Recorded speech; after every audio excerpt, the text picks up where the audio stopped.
There comes a point in every authentic spiritual path where we have to recognize that we have copied and pasted this perspective, this filter of good versus bad, right versus wrong, onto the divine, onto the universe, onto God.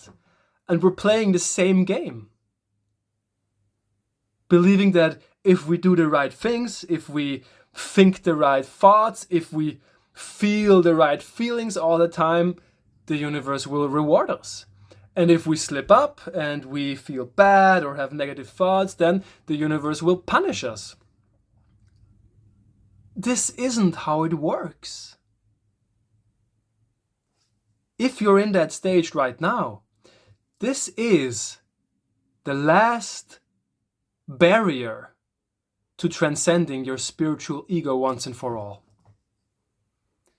And to stop competing with the universe when it comes to your evolution. Because everything that happens in your life, every experience, every situation, every so-called success or failure, gain or loss, is only coming from the deepest, purest divine love, and is meant to heal this fundamental split of good and evil. There is no good and evil in truth. Looking through God's eyes, through the eyes of the divine, there is no such thing as good and evil. There is only presence, fulfillment, bliss, wholeness, perfection. Life as it is. You as you are.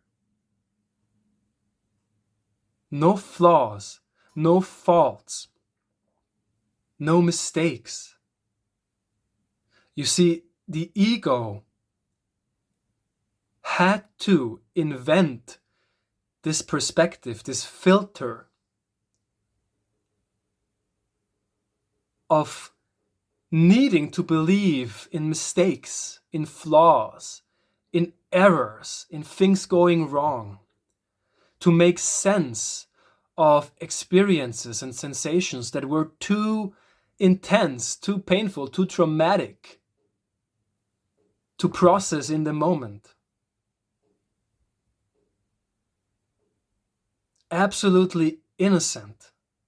The ego is absolutely innocent, trying to get to grips, trying to understand a strange, foreign, and often dangerous world, inventing the perspective of duality, and trying to gauge between what brings more pleasure and diminishes pain. And this is the basic mechanism that every ego runs on. What is an ego? It's your imagined self. It is the identity created by thoughts. Who you think you are, your self-concept. That is the ego. And it wasn't always there. You know, that's how to tell it, that it's unreal. You didn't always have a conceptual identity. There was a time when you were just freely and effortlessly flowing through life. Yes, there were painful experiences. Children cry a lot. But they express it and then it's done. They don't carry it around, building a resentment out of it, sustaining it for years. No. It's a free-flowing process.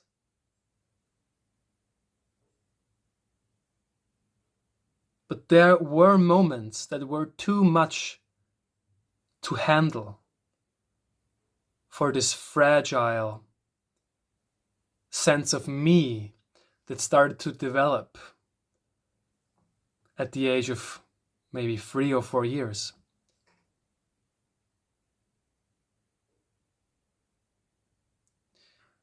We don't really have a choice, considering the state of the world as it is right now. Everybody runs around believing they are this imagined self. You know?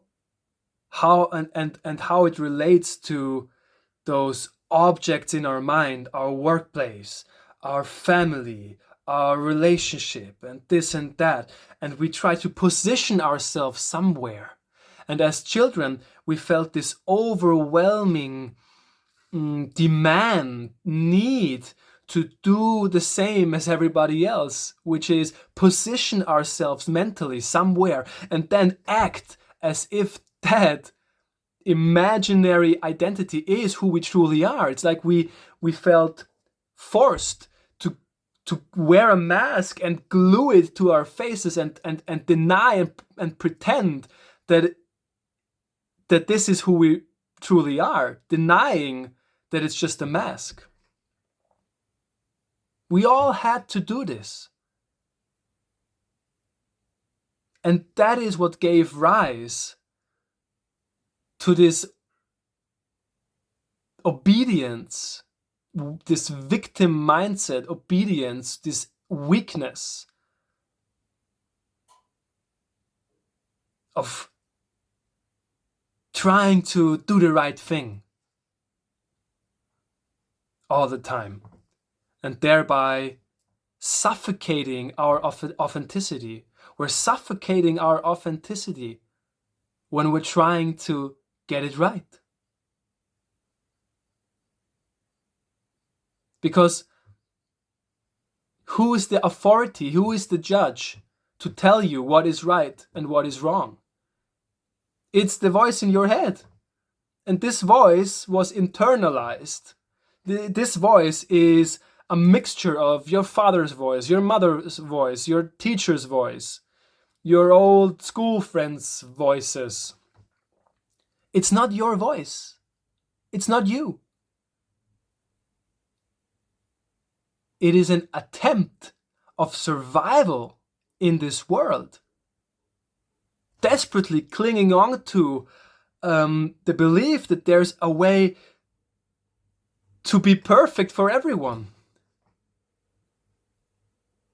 and thereby be safe.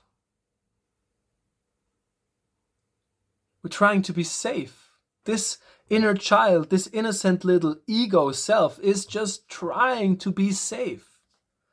But it's going about it in a completely impossible way. It's in a completely infantile way. You will never get it right. That is the truth. You will never get it right. You will never be perfect to the voice inside your head that judges you all the time. Simply because you were never wrong. And being right and being wrong create each other. Without the notion of being wrong, that it is possible for you to be broken, wrong, flawed, not enough. Without that, the notion of being right also doesn't exist. So throw both out of the window and just be yourself, because that is what you're looking for after all. You don't want to be right. You don't want to get it right. You don't want to be perfect for the world and for these internalized voices that shaped you, the environment that shaped you while you were growing up. That is a That is a trauma protection mechanism. I know there's like a specific term, but it doesn't come to me right now. That's a coping mechanism. That's it.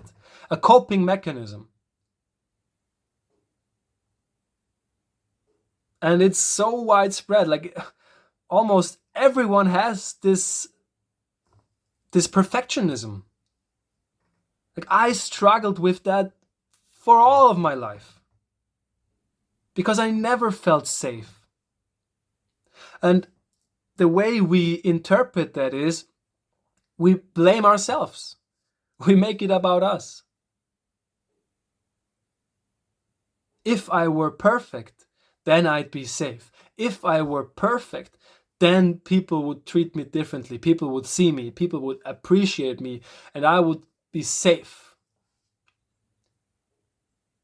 It's so innocent, but it's just wrong. It was never about you. The fact that people didn't see you was never your fault. It was never about you. And you were never wrong.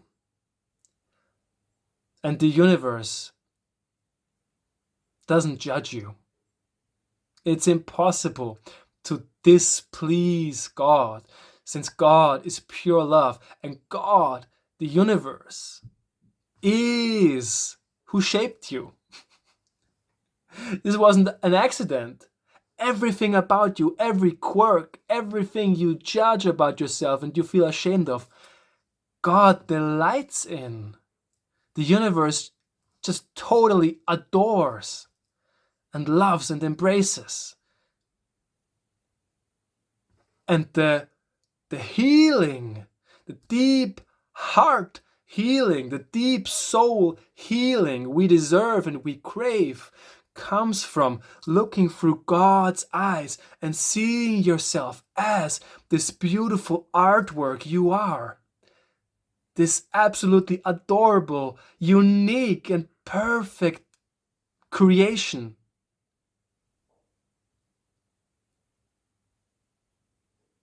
Can you see yourself that way? Can you let this in? Can you drop the narrative of you having to be someone, to do something, to earn your way into heaven? There's no such thing as earning your way into heaven. There's no such thing. Heaven is right here and now, as is hell. Both of those are states of consciousness. Hell is the impossible attempt of trying to be perfect.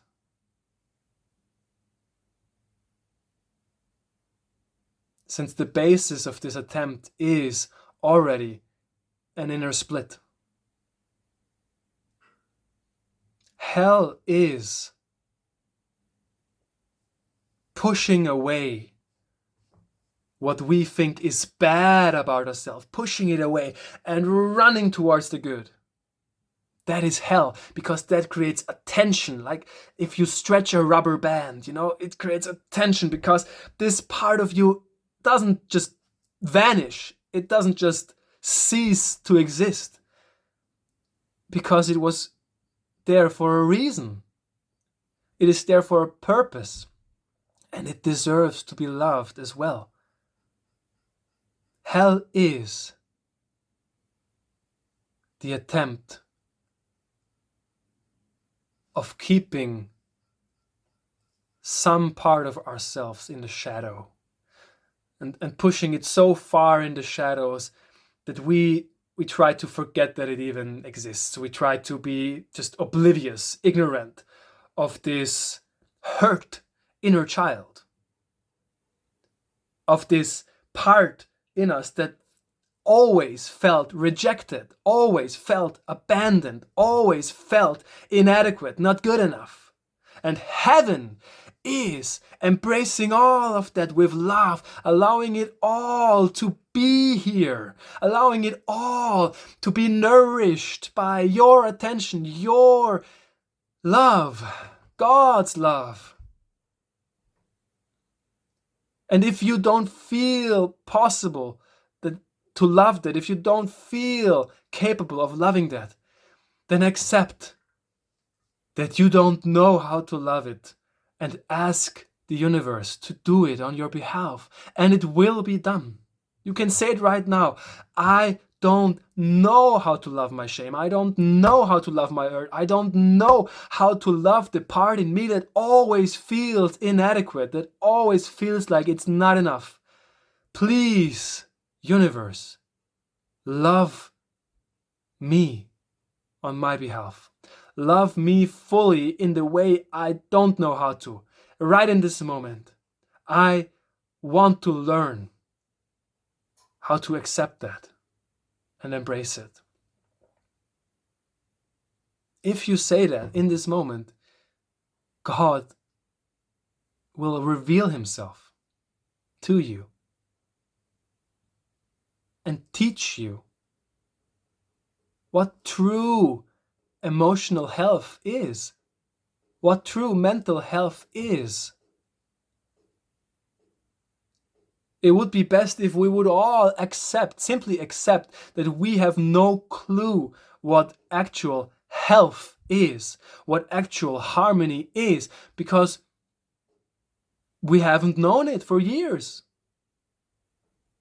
It's very rare. Most of us grew up in dysfunctional households with fragmentation, with projection and accusations, blame, resentment, not taking responsibility for how we feel, and just continuing the loop of blame and blame and blame. And every generation blames the generation before them, and nobody takes responsibility for just healing, for healing and being happy. We're sentencing ourselves to a miserable life. And if you don't heal it, in case you want to have children or already have them, you will just pass it on. They will inherit it from you. So if you don't want that, take responsibility for your pain and heal it. And that is heaven. Believe me, yeah, it feels hard, but the alternative, hell, is much harder because it doesn't end. You just keep postponing the inevitable, just putting pain on top of pain on top of pain on top of pain on top of pain until someone heals it. Yeah, who is supposed to heal it? Why do you think you're here? If you're still watching this video, you are the cycle breaker. You are here to heal this. And you have everything it takes to do so.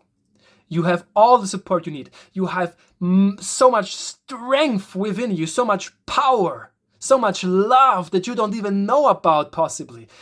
You have so much just love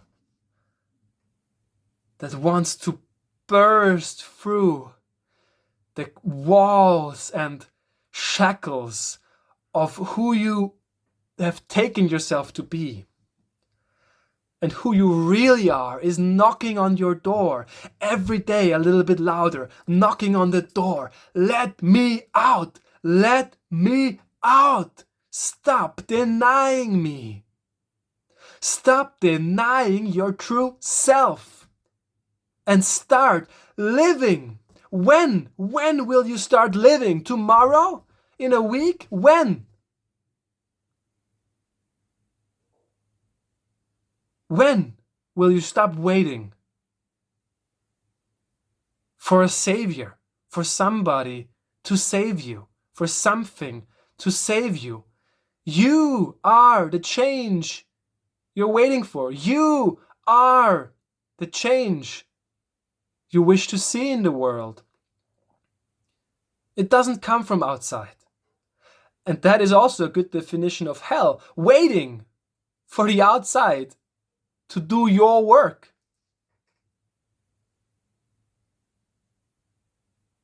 Interestingly, heaven is taking full responsibility. It seems like, why would I do that to the ego? Like, wow, that seems exhausting, taking full responsibility for my life and even like the world. But actually, that is what sets you free, because you're no longer a victim. You're no longer powerless. As soon as you declare your intention of being the change you wish to see, the entire universe rushes in and supports you in everything you set out to do. And you will have all the support you need, and you will no longer be alone. And you will have miraculous changes, miraculous transformations. Magic will become the new norm in your life. But only when you take the first step and decide to do it no matter what. No matter what, no matter the cost.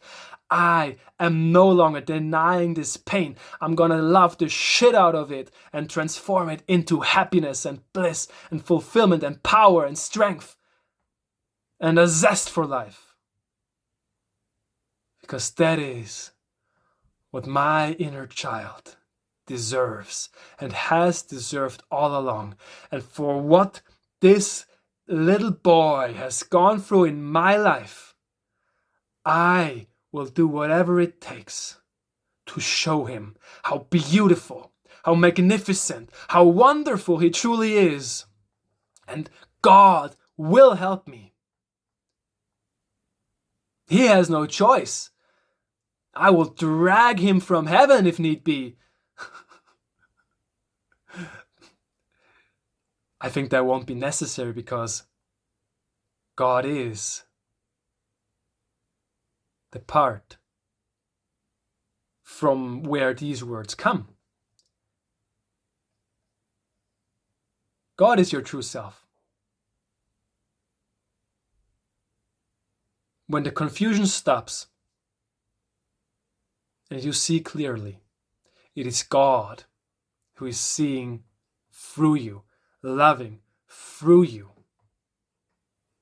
And you will wake up like from a nightmare and realize that all of this was just imagined, just a bad dream. And then your true journey in God begins. And you'll realize that you never left heaven in the first place.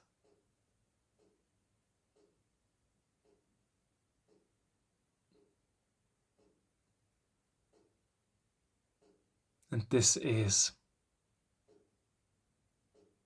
true fulfillment. This is everything we long for. Every single being on this planet longs for heaven.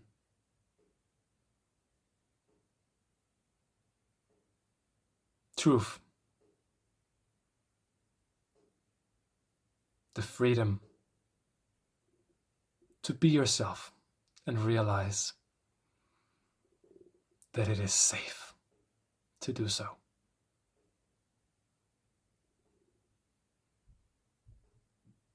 I love you. Until the next one.